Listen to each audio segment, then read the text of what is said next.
So good evening, everybody. I'm William Wright, CEO of Closed Door Security, and my background is I'm a hacker. So that is my profession. That's what I've done most of my career, and I've about 20 years of experience doing so.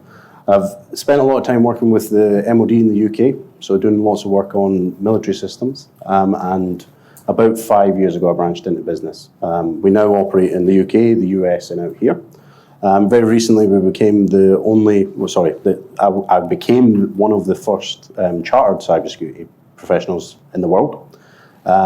We are one of only 13 businesses on the Dubai Cyber Force for penetration testing. Now, that's a new regulation being brought in by DSC to basically set a barrier of entry for doing penetration testing and what's traditionally known here as VAPT, to make sure that the credentials of the company delivering it are valid and that their experience is suitable to carry it out.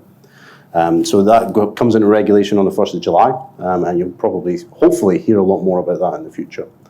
So that's my background. That's the whole point of being here, is to try and help you and help other, your fellow members to address some risks around cybersecurity, and try and focus on bringing it into the forefront of discussions, because at the moment it's very much a bury your head in the sand kind of topic. Hi everyone, my name is Martyn, Cowie. I'm actually probably representing the layman in this room. So my background's oil and gas. I worked in that, oil and gas energy. I worked in that industry for 17 years, and I started the business that I run with my partner Malik over there is Tyde Digital.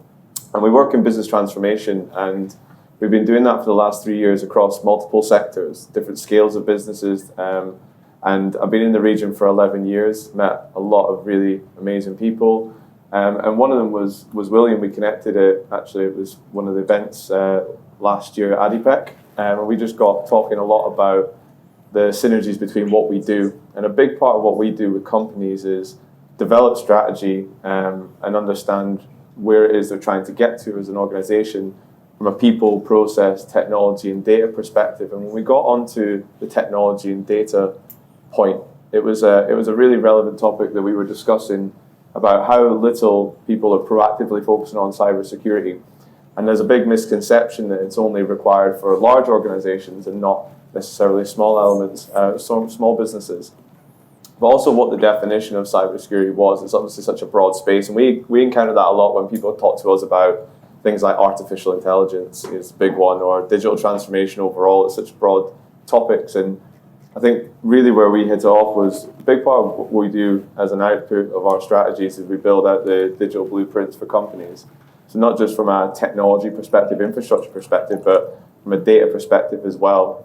And when we brought Sir William in to speak to us about solutions he could offer, it was very practical, because we could see exactly what that organization looked like, where risk was, not just necessarily within the technology, but within the operations. So when we're talking about the value of these type of services and this topic overall, and it's something that we pride ourselves on trying to do, is make everything practical. We're not just putting in safety measures because we need to have safety measures in place. It's because the real risk is our operations will be impacted. We will be at risk of not being able to deliver our products and services for our clients. And for me as a layman, not an expert in cybersecurity, it's important to have people that can translate what it really means, to give me the confidence that the solutions we're putting in are protected, and the clients are able to capitalize on their investments. Mahmoud Yassin, I am CTSO of cyber. I spent all my life chasing guys like William, actually, and then putting the preventive measure to stop him by getting the best hacker to ensure that I'm secure. We are at cyber here. We as a starting cyber business, we are trying to bridge the gap, actually, what Martyn said, to cascade the security to the smaller people, to let the people understand that not everyone needs security. It's not about you are a big organization or your business is a very high financial business and this is only the people that need security. Everyone needs security.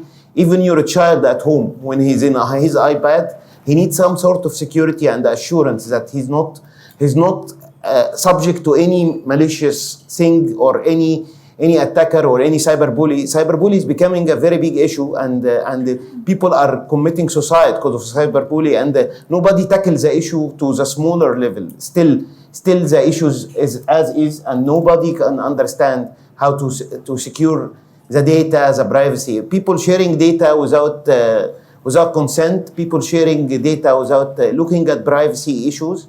There is a lot of privacy laws and the protection laws released this year and last year across the world in different countries, Saudi, UAE, UK, and the updated version is coming all the time. And nobody is taking the privacy very serious, and the amount of information that requested you share is not the right amount of information. You are asked to share your personal detail, your phone numbers, which is the basic need and basic ethics. If you don't need the information, don't ask me for it. And people doesn't understand this. Business across the world is doing the business the same way. It's standard form that goes and fill, and nobody's asking what is the risk of this information. Nobody evaluate what is the risk of this information. And this is at Cyber what we are doing very well. We are doing data risk assessment, and privacy assessment, which is what you require to operate securely. We definitely live in a world where most of people do not understand the level of danger that cybersecurity is posing to individuals, to corporates, to small companies, etc. And this is why we are here. Now, I have a series of questions for you guys, and I would like, first of all, William, why are you here? Why, from USA and UK, you have decided to come to the Gulf and especially to Dubai? I think the main point is I've saw that the market here doesn't address the risk.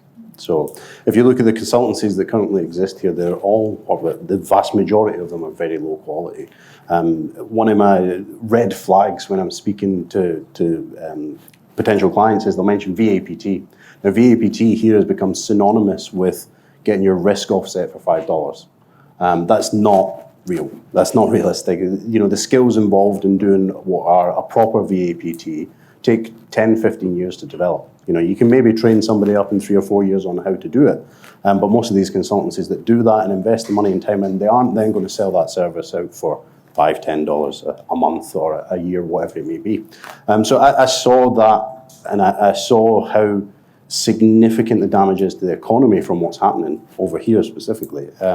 It's not heavily publicized, but the economy is about 60 or 70% small to medium enterprises, and those are the number one targets for most hackers because they're really easy to hit and they're really easy to get money out of. Because if you can cripple a small business or ransomware or hack it, they can't function. They're out of business. Their entire livelihood is gone until they fix that problem, and 9 times out of 10. So I'm almost passionate about bringing that level of expertise into the area to help, in a sense, and kind of reduce that risk and almost kick out some of these consultancies that are essentially lying, saying that they can do these things. And I know insurance is quite a good way of offsetting these risks, but insurance at the moment is more expensive than them. So a lot of people just lean very heavily on this cheap service and the assurances that they provide, when the reality is they don't do anything. Martyn, what has changed in your life after you met William and you have understood what are the real... I don't sleep that much anymore. That's a big part. It's nothing to do with me, that. Look, it was eye-opening for me, and one of the real things that we take forward when we speak to our clients is the fact that this isn't a quick fix, and it's not something that you do and you don't revisit. Like, cybersecurity is really a moving target. You know, you can put all the measures in place, but as soon as they're in place, there's a team of people, individuals like you when you were younger, trying to figure out ways to hack into them.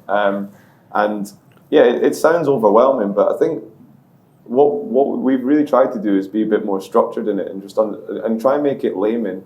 Even some of the terms the gents are throwing around just now, I'm not familiar with. And that is a problem for people in business. And certainly if someone was to come into me and start throwing, these are the systems you need to have in place, these are the solutions, I'd be lost in it. And it doesn't give me a warm, fuzzy feeling inside that I know my business or me personally, is protected. So there definitely has to be a translation in terms of what the technical and the practical is. And I think if you ask me what's changed for me, seriously, is just how broad the space is again, and that not the same solution applies to every single business. But I think really what you have to apply is that growth mindset and saying, I need to be a student here, and there's no point ignoring it. I can't bury my head in the sand because the risk is there whether I choose to acknowledge it or not. So what you're saying actually is that, especially from the point of view of Dubai, I mean, I've been in this country for quite a long time. And Dubai, by definition, is an open country. There is a lot of happening every day. There is a lot of innovation. There is a lot of transformation. It's open to everybody and everything. There are lots of nationalities and different companies from all over the world. So by definition, it's an open country, much more open than many other countries elsewhere, simply because here we are in a platform and this platform is constantly going round, and we're always having more and more companies. So what you're saying is that here the risk is higher. Yeah, absolutely. The risk is significant here. Is your experience, both of you, Mahmoud and William, driving to that? I mean, this is a real risk, and it has to be dealt with in a certain way. Yeah, I have countless examples and stories of large and small clients who have brought us in to do what's called red teaming. And that's where we pretend to be an actual hacker and see what we can do with no limits. And it's just unbelievable the things that we can do. So we deal with some tier one banks, and I've spent days in tier one bank offices moving payments around and not being detected. I've walked into oil and gas factories. I've been into what in the UK are called List X sites, that's military bases, and just walked around the fence, got in and done stuff. Now these are what you would most likely consider really secure and heavily regulated areas.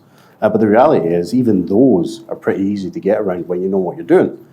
So imagine then taking that down to the smaller businesses or the more, what's what I'm looking for, the more flexible businesses where they're not so structured and so rigid. The holes and the gaps that are being left open are wide and vast and really, really exposed. And that risk doesn't go away because the economy is more flexible. It actually grows. So the last thing, the thing that I'm seeing here specifically in the Middle East is a combination of, you've got this really fast expanding economy with loads of people trying to do lots of things and deliver things as efficiently and as fast as possible. And then you've got the culture of head in the sand. It's like, it doesn't exist, it's not a problem until it happens. And those two combined just create a melting pot of unfortunate, very, very difficult conversations and very high insurance premiums. If you notice in Dubai, the last 1 to 2 years, the regulation start raising the maturity. Regulation start saying, okay, we are not doing anything about your business. We will do. We will ensure that you are combining to data privacy issue. We are ensure that you are tackling the data security issue, data residency in the country. Don't send your customer data outside the country. It is so regulation start to mature up the people a little, but still a little. People are still not aware enough about the risks that they put themselves and their business in without tackling the main security gaps that they have. I can give a great example of the difference in mentalities from the West and the Middle East is. How many of you have heard of a large cyber attack in Dubai?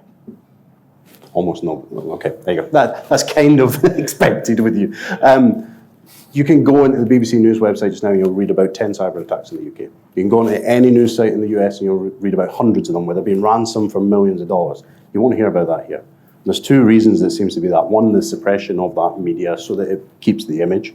And secondly, people don't want to report it. They're almost embarrassed. Whereas in the UK, it's very much seen not just the UK, Europe and the US, it's very much seen as we made a mistake, hands up accountability. Here it's very much, it just perpetuates that head in the sand avoidance. What is the weak link in any given company that you found in your experience? I mean, I can start with that. Yeah, I get to speak to, I'm very fortunate, I get to speak to many business leaders, but also people within functions and just generally within organizations. And whether it's a weak link, I don't think it's fair to say it's a weak, it's just comprehension. It's just, you know what you know it. And as I said earlier on, it's a moving target. Technology is advancing at a rate that, most people are struggling to keep up with. So it's inherently a weakness of us all. It's not necessarily one individual, but it starts with people. And then the framework we have in our business that we look at is people, process, technology, and data. And without that framework and without that structured approach to this, then it's really hard to ever draw a line in the sand to say we've got a base understanding of, are we secure and what does our systems look like in the first place? Where's our risk associated across the business? And then how are we protecting it? So that, I think, deeply comprehension first is where I say the initial, I think, weakness is within most organizations. I'm gonna second that, but it's slightly different and stick with people, but enablement. So almost anybody if we were to go into any DIFC office, any bank in this area, you walked in and you forcibly went to the office boy or the office girl and said, go and do this for me. They would most likely do that out of fear, not because of who you are, not because you're allowed to be there. And enablement is something that just doesn't exist here. So if you enable that office boy, that office girl, or every member of staff to report things and feel like they're not going to be chastised for it, that can make a huge difference. And I mean, genuinely, like the significant overnight difference just by enabling people to report security incidents and to feel like they're empowered to stop people. So one of the things that we use quite often in doing proper red team attacks is social engineering to walk through buildings. We'll make up the badges, we'll make up outfits, uniforms, whatever it is for the client. And the ones where we are least successful is when we get stopped at the front door. Who are you? Why are you here? And those people are empowered to ask those questions. They're allowed to, they're almost encouraged. Some of them actually have bonus schemes. Every quarter, whoever's reported the most security incidents will get like a pizza or something. It's very minimal, but it makes it, almost gamifies it a little bit. And that culture doesn't seem to exist here. And it can make a massive difference overnight just doing that. What is that you would recommend companies to in order to be safer than what they are now, to implement and to start implementing? So if we look at not enablement, because we've just already touched on that, something which is not necessarily technologically easy to implement, but MFA. MFA is a huge step forward. If you're not using it, it can be a great barrier to stopping attacks. That I don't need to say any more on that, really. It's MFA, if you're not using it, you should be using that. I think, Mahmoud, you probably got some good input on this. Actually, I will go before the technical control. What people should do essentially is study your business risk, understand, map the technology risk of losing your data to your business objectives. And this is very important. Any security program starts with this. Without mapping the security risks that related to your business and data, and what will happen to you if I get hit here, if I lost this type of data, if I lost this patent of my factory, if you get hit, you have to understand what you will do. And this is the second part of the things, which is the regulation start to address, that if you are immature to communicate, we will force you to communicate. So now banks, for example, if they hit by cybersecurity incident, they mandated to report it to central bank. Where I've seen gaps in terms of, certainly when it comes to budgets, is the lack of teams making the right business case to the CEO and making it commercially viable. So as Mahmoud was saying about quantifying the risk and looking at it from an operational perspective, if you look at a line that says, all right, we have to spend X amount in any digital system so cybersecurity, we're going to spend $1 million this year. What I would, as CEO, what I'd want to see is, okay, well, if I'm spending that, what is that mitigating? Where's my risk? How are we quantifying that to make it viable? It's the same thing when we talk about AI, so energy transition is something I get a lot as well. We need to invest X amount in this technology because it's going to reduce our emissions. And then people say, in this region, there's no regulation, so we'll cut it from a budget. Fundamentally, if there was a commercial case that was built to say that this is not just for the environment, but is a commercial benefit to the bottom line of the organization, it can be signed off on that basis. And I think that's the job of, the teams within organization is to make it practical, is to say, right, we need these systems in place because of these reasons. So if you look at health and safety regulation in most of the world, the CEO is very aware of that. CEO knows if somebody dies in his company because of something that they did wrong, he's probably going to jail. Now, I can't remember if it's FBI or CIA have actually implemented something where CISOs are now going to be held criminally liable for cybersecurity risks. And now, obviously, that's a huge shake-up in the industry in the States, and a lot of CISOs are leaving the States because of that. However, what it does is it brings it to the forefront of the mind. And that governance and that regulation actually forces them to then focus on it. I can add to that, as IMQ, I mean, we are a certification body or a notification body. We are accredited by the government here in Saudi and in other countries where we operate. We are actually acting on behalf of the government whenever we certify a product or a system. And I can tell you, therefore, we talk on a daily basis with a lot of ministries, all right? What I can tell you by experience is that they are aware of this. They are aware also of sustainability and therefore carbon print and so on and so forth. There is constant discussion at government level. I cannot tell you what and how, but of this. It's coming. It is absolutely coming. It will take time.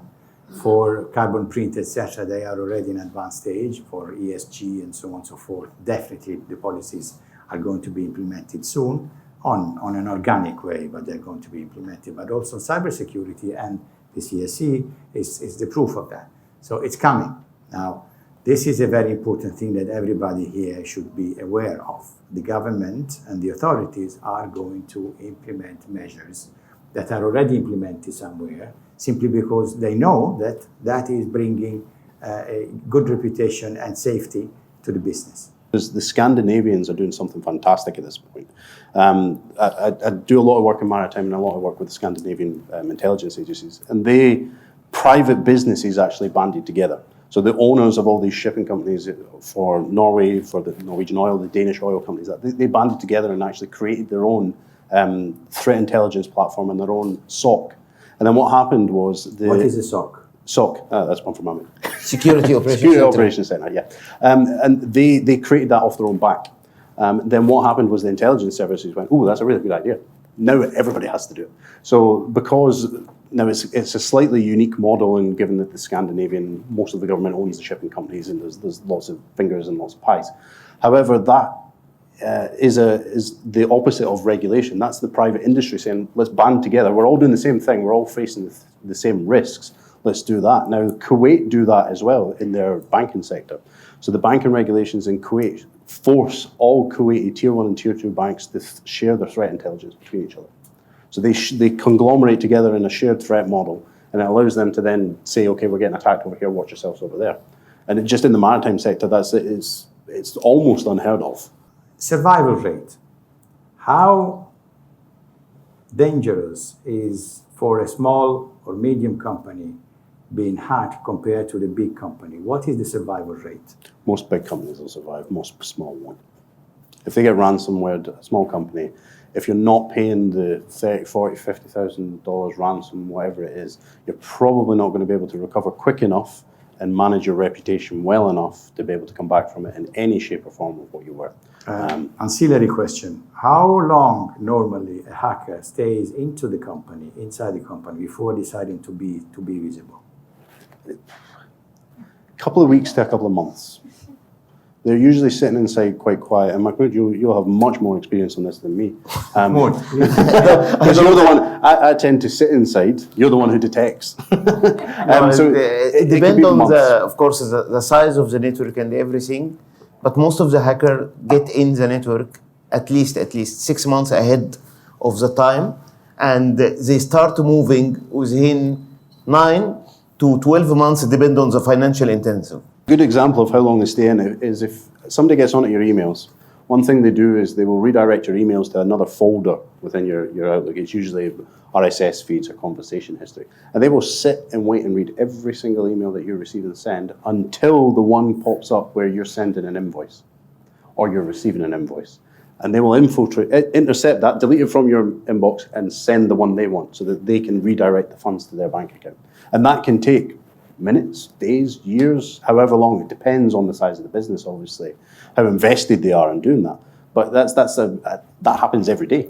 One point I wanted to make is the civil liability of any potential breach, and what we were talking about earlier before we started on the insurance side, because people don't realise that third-party breaches, when you're involved with, can be quite substantial. Yeah. So I wanted to sort of just put this to you. You know, have you worked with some companies and recommended insurance as a mitigation tool? With any risk, and insurance that's the whole point of insurance, is you can offset the risk. And when it comes to cyber, insurance has a massive part to play. Because as we all know, no matter what you do, you're never going to be 100% protected. And as long as you follow what's required on your insurance statement, hopefully they should reimburse you for any losses that happen in that. And I think that's hugely important. And not just in cyber, in business in general, making sure you understand your risks and then using insurance as a tool to kind of mitigate it almost. If digital currency replaces conventional currency, is the risk going to be more higher? Arguably, it would stay the same, I think. The systems in place for digital currency rely upon people configuring them in the correct way. Regulation is catching up with that. And if you look at traditional financial systems, they rely on how well they're configured by people, and regulation has caught up and defines what they are. So I don't think from a sense of a hacking risk there is. I obviously have quite a few ethical issues with that, because then the government can control your money in a more direct way other than through traditional financial systems.